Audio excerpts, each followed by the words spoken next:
Hello and welcome back. I am doctor Rahil Chaudhary. आज एक थोड़ा सा डिफरेंट तरह का वीडियो बना रहा हूं आपके लिए। कोरोना के चलते पूरी कंट्री में क्राइसिस, एक हैवॉक मचा हुआ है और मैं आजकल भी ओपीडी कर रहा हूं और मैं ये देखता हूं कई सारे पेशेंट्स के मन में अभी भी कई तरह के कंफ्यूजन है कोरोना को लेके, कोविड को लेके। अभी भी कहीं पे ट्रांसपेरेंट एक रिलायबल इंफॉर्मेशन नहीं अवेलेबल। बहुत सारे लोगों को कंफ्यूजन है कि फीवर आए तो क्या करना है, हमें कब हमें क्रोसिन या पैरासीटामोल की गोली खानी है, कब हमें हॉस्पिटल जाना है, कब हमें एडमिट होना है। ये रेमडेसिविर, आइवरमेक्टिन जिसके लिए हाहाकार मची हुई है कि मिल नहीं रही, फैबीफ्लू नहीं मिल रही, इनका क्या एक्चुअली कोई रोल है? कब हमें ऑक्सीजन सपोर्ट मिलेगी, कब आपको चेस्ट एक्सरे कराना है, कब आपको चेस्ट का सीटी स्कैन कराना है, कब आपको सेकंड टेस्ट कराना है, कब आपको अपने आप को आइसोलेट करना है, अपने नियर एंड डियर को कैसे बचाना है। बहुत सारे तरह के कंफ्यूजन अभी भी लोगों के मन में है। तो आज ये वीडियो बनाने का मेरा पर्पस है कि एक एक पॉइंट को उठाऊं और आपको सारा एक्सप्लेन करूं कि किस सिचुएशन में आपको कैसे एक्ट करना है ताकि आप ऑलरेडी प्रिपेयर्ड रहें अगर गॉड फॉरबिड किसी तरह की कैलामिटी आती है तो चलिए शुरू करते हैं। एक एक करके सारे क्वेश्चन हम डिस्कस करेंगे। तो सबसे पहला क्वेश्चन ये है कि अगर आपको 3 दिन से बुखार आ रहा है, 3 दिन से बॉडी में फीवर हो रहा है, आप दवाई ले रहे हैं, कुछ समय के लिए फीवर उतर जाता है, फिर फीवर चढ़ जाता है, तो क्या आपको कोरोना की टेस्टिंग करानी चाहिए?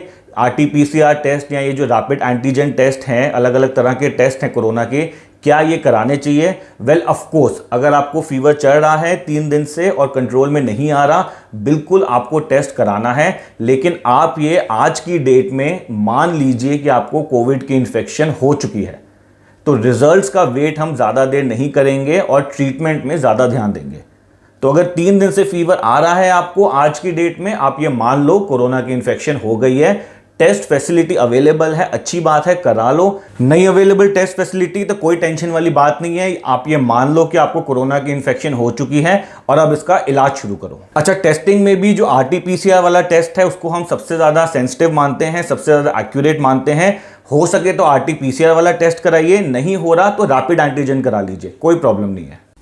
अच्छा, आपको यह भी समझना है कि मान लो आपने आरटीपीसीआर या ये कोविड का टेस्ट कराया, आपको 3 दिन से फीवर चल रहा था और टेस्ट नेगेटिव आ गया, इसका मतलब ये जरूरी नहीं है कि आप नेगेटिव ही हैं। ये आरटीपीसीआर टेस्ट की भी एक एक्यूरेसी है, 100% एक्यूरेट नहीं है ये टेस्ट। इसमें फॉल्स नेगेटिव्स भी आ सकते हैं। ऐसा भी हो सकता है कि आप में इन्फेक्शन हो लेकिन आपने टेस्ट कराया और टेस्ट पकड़ नहीं पाया आपकी इन्फेक्शन।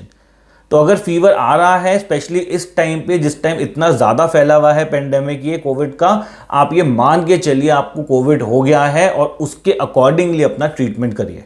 दूसरा क्वेश्चन है कि 1 मई से वैक्सीनेशन खुल रही है सबके लिए 18 साल से ऊपर के लिए, तो क्या आपको वैक्सीन लगवानी चाहिए? कोविशील्ड लगानी चाहिए, कोवैक्सीन लगानी चाहिए, कोई भी वैक्सीन आपको क्या लगवानी चाहिए? वेल, इसका आंसर ये है कि बिल्कुल।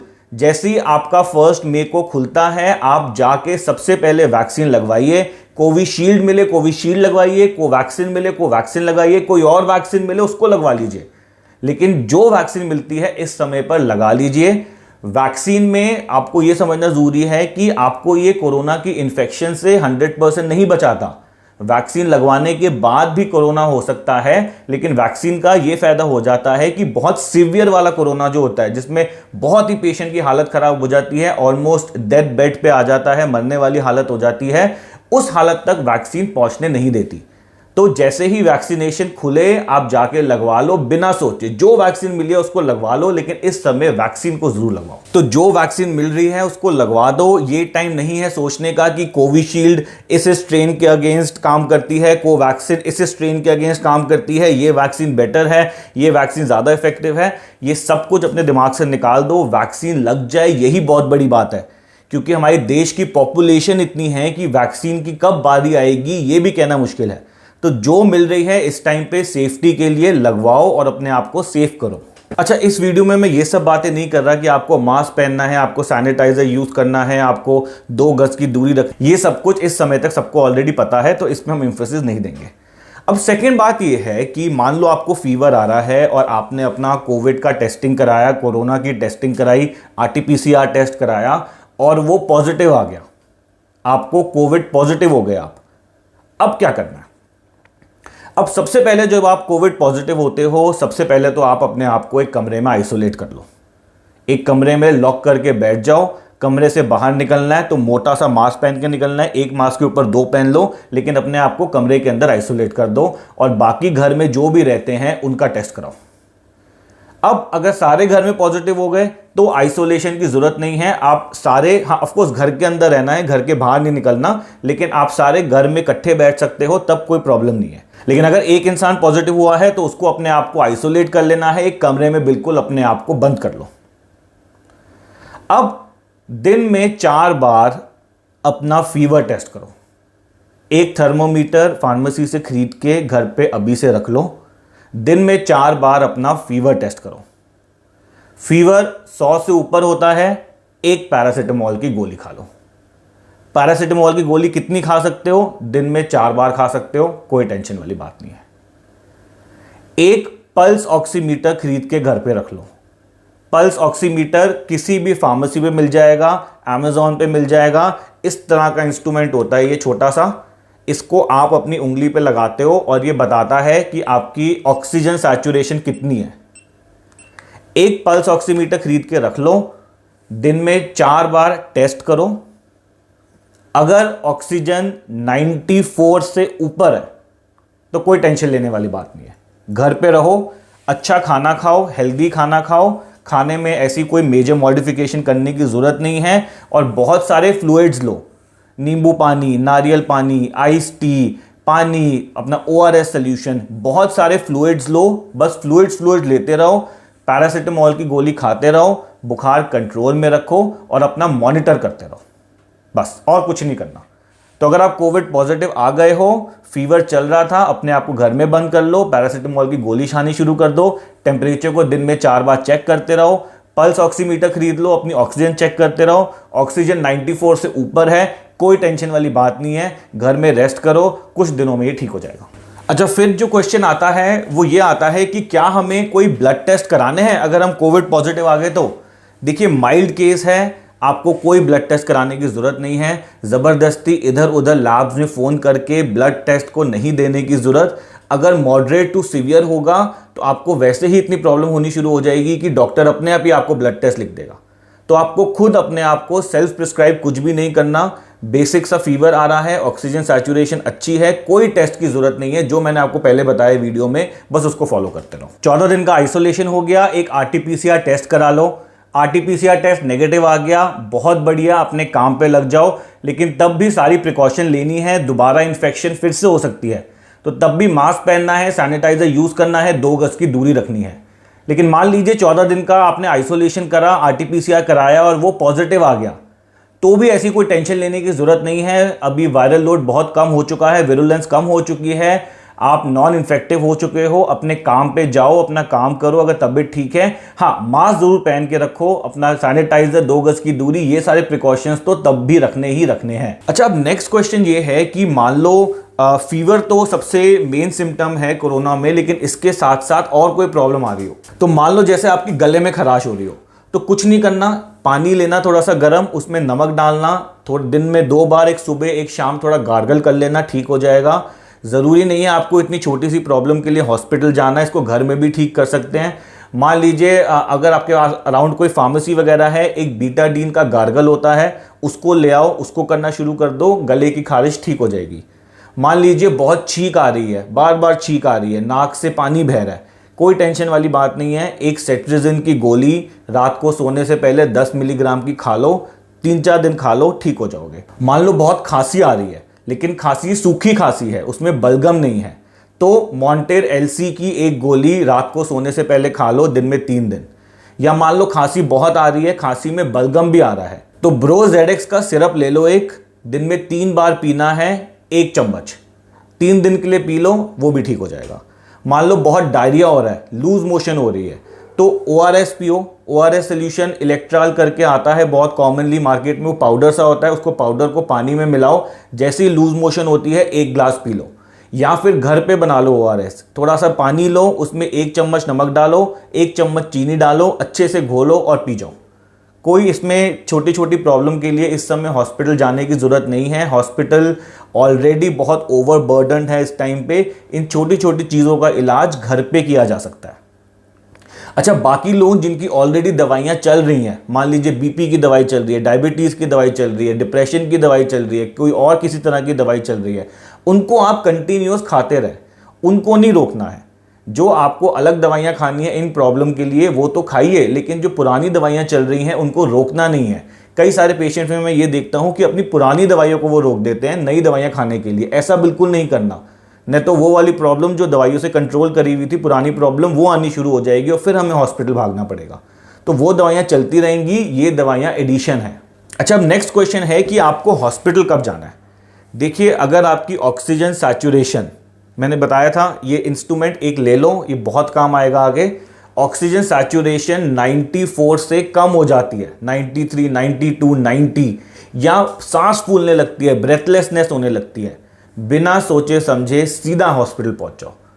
फिर ये सब तोड़ के काम नहीं आते कि उल्टे लेट जाओ या लंबी लंबी सांस लो, प्राणायाम करो, ये करो, वो करो, सब फालतू की चीज़ें हैं। ऑक्सीजन सैचुरेशन 94 से नीचे गई या सांस फूल रही है, इमीडिएटली हॉस्पिटल पहुंच जाओ बिना सोचे समझे। अच्छा, कुछ पेशेंट्स को मैंने देखा है उनकी रिपोर्ट कोविड पॉजिटिव आ जाती है तो वो भागते हैं कि भाई अब चेस्ट सीटी कराना है या चेस्ट का एक्सरे कराना है, या वो फार्मेसी में पहुंच जाते हैं, फैबीफ्लू दे दो हमें, फैबीफ्लू एक मेडिसिन है, या हमें डॉक्सीसाइक्लिन दे दो, आइवरमेक्टिन दे दो, रेमडेसिविर दे दो। देखिए, इन सब के पीछे भागने की ज़रूरत नहीं है।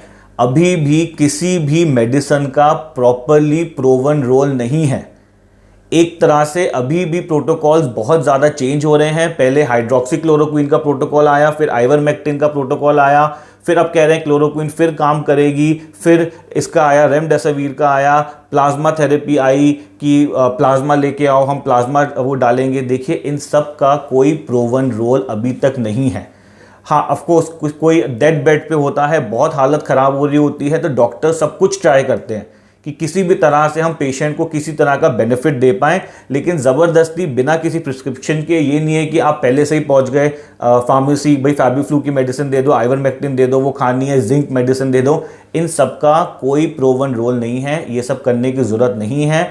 ज़बरदस्ती अपने आप को एक्सर्ट करने की ज़रूरत नहीं है। घर पे बैठिए, रिलैक्स करिए, कोई सीटी वगैरह कराने की ज़रूरत नहीं है। HRCT वगैरह बहुत पॉपुलर हुआ हुआ है कि HRCT कराएंगे, इन सब की ज़रूरत नहीं है। आराम से घर पे बैठिए। HRCT वगैरह उन लोगों में ज़रूरत होती है जो बहुत ज़्यादा सीवियर हो जाते हैं। उसमें हमें देखना पड़ता है कि लंग्स के अंदर, फेफड़ों के अंदर कोई कंसोलिडेशंस तो नहीं आ रही, कोई फाइब्रोसिस, कोई पैचेस वगैरह तो नहीं आ रहे। और अगर पैचेस वगैरह आते हैं तो स्टेरॉइड शुरू करा जाता है। तो अगेन कुछ लोग स्टेरॉइड भी अपने आप लेना शुरू कर देते हैं। प्लीज़ इन सब प्रैक्टिसेस से बचिए।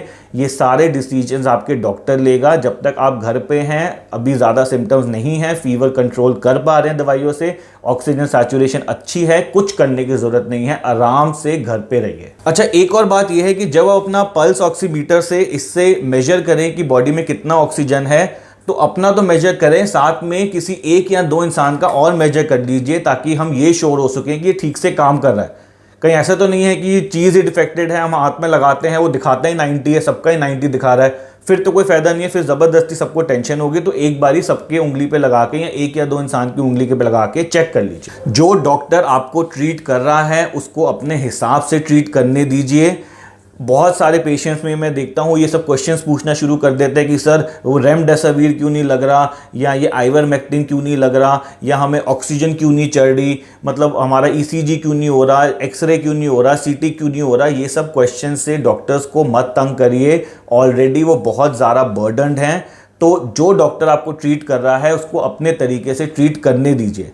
अगेन बता रहा हूँ, इन सब चीज़ों का, इन सब दवाइयों का, remdesivir, ivermectin, doxycycline, hydrochloroquine, FabiFlu, steroids का क्या रोल है, प्लाज्मा थेरेपी का क्या रोल है, मतलब इन सब का कोई रोल नहीं है प्रूवन। पहली बता रहा हूँ मैं आपको, सिर्फ ऑक्सीजन सैचुरेशन जो है वो इम्पॉर्टेंट है। ऑक्सीजन सैचुरेशन अच्छे से मेंटेन्ड है तो आपको कुछ नहीं होगा, बेफिक्र हो जाइए।